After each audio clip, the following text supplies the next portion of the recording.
Hi everyone, my name is Amanda Silver Sister and welcome back to my YouTube channel. So today's video is for all the people pleasers out there, and you know who you are. And I definitely side on the more people pleaser side of my personality as well. And I just wanted to talk with you a little bit about shedding that, as it really doesn't serve us. And I'm just gonna, apply it to my own life. So I apologize if there's some generalities that come up. But anyways, before I get started, if you are new to this channel, welcome. We are like almost at 1,450 subscribers. So let's get to 1,500. That would be great. It's a monetized channel, so that's really exciting. I'm making a whole $1 a day at this point. So I can't, retire from my job and come on and speak to you guys full time, which would be the dream.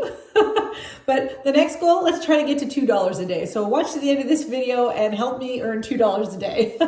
Actually, all proceeds this month, I'm giving 10% to the breast cancer foundation as well as from my Amazon storefront and all that stuff, because I feel like it gives a little bit meaning to these channels. So anyways, let's talk about the people pleaser stuff.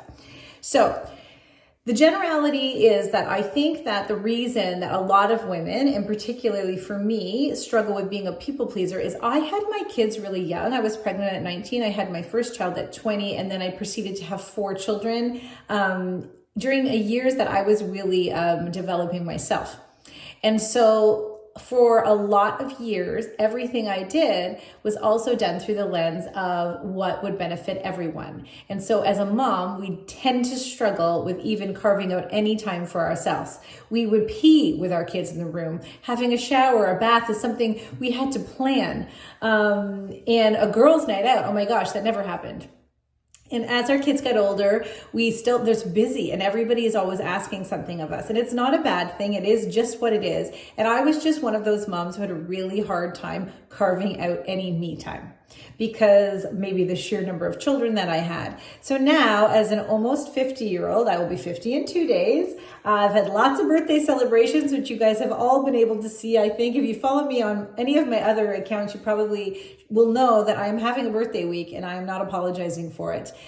So I'm kind of getting to that stage in my life where I've given myself permission to factor myself in.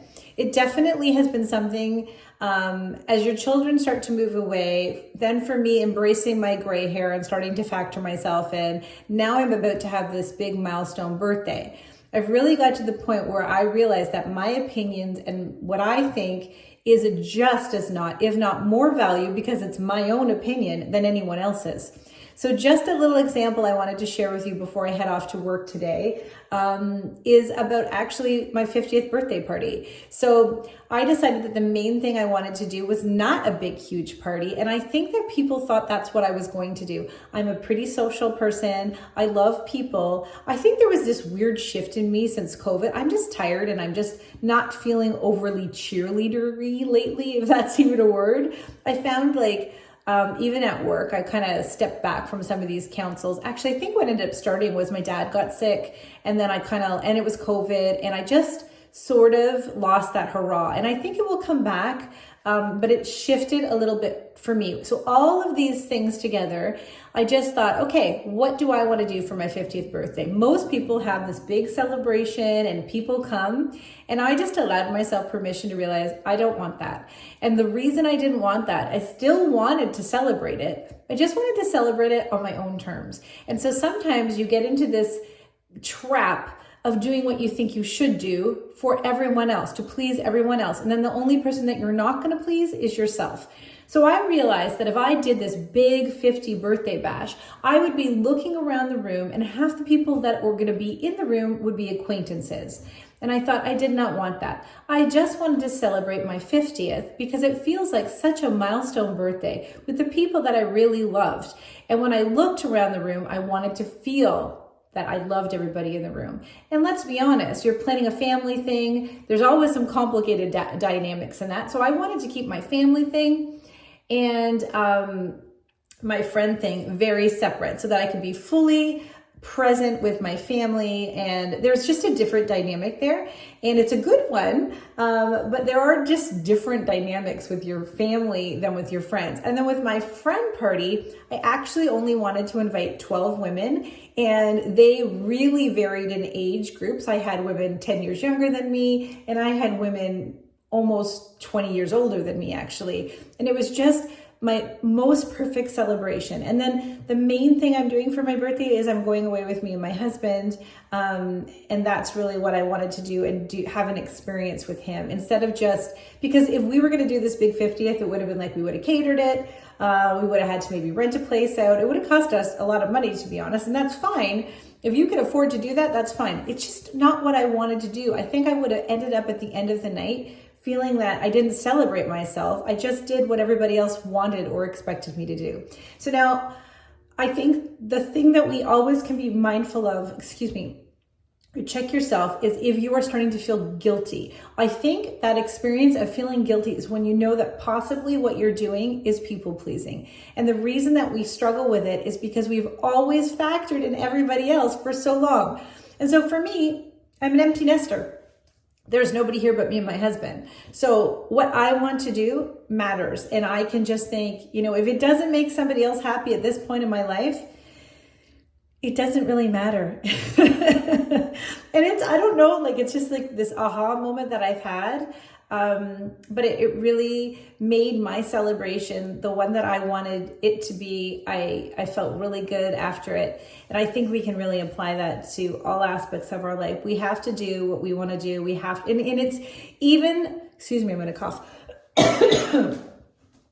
It's even coming down to embracing my silver hair. I was just done adhering to this unrealistic beauty expectation that I had to struggle, or I had to try to look young for my entire life. I was just done with that. So I shed that. I started to please myself and do what I wanted with my hair. And that has been a huge, big thing for me, and really has helped. So as I venture into 50, it is something that I'm going to try to shed more and more, is that tendency to try to please other people. And so if you are a people pleaser and you struggle with this, let me encourage you today to try to shed it. It doesn't serve you. It really doesn't serve you. And it's not to say that you're not going to feel guilty at first when you start making those choices, when you're factoring yourself in. But I think what ends up happening is this shift, is you do it, you feel guilty, and then you sort of kind of overcome that feeling of guilt. And then you need to take the time to reflect on the things that you have done where you factored yourself in and realize the world didn't collapse. No one got mad at you. I think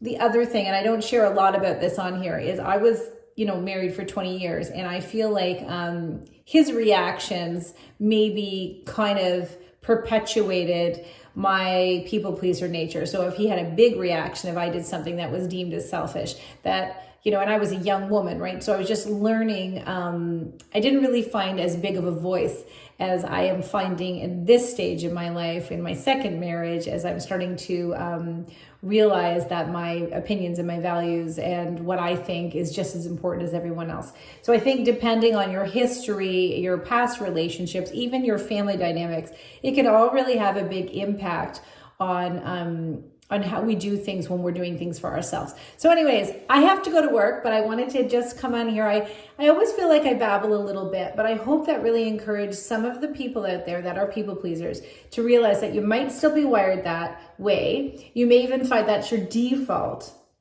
But if you're starting to feel guilt when you make a decision, I really want you to sit with that and then really think about, where is that guilt coming from? Is it because that's not what you want to do? Is it because or if you're doing something and the guilt is because someone's not going to be happy with it, please don't stop doing what you're doing when you feel guilt about it. Keep doing it, and then take that time when you're done to reflect that probably the world did not crumble when you did what you wanted to do the way that you wanted to do it. As we come into the holiday season, Christmas is coming, learning to not be a people pleaser during that time, seeing certain families doing things the way that you want to do it. I think you can really apply it there. But anyways, so that's it for me, guys. Take care. Try to factor yourself in this week a little bit more than you do and every other week.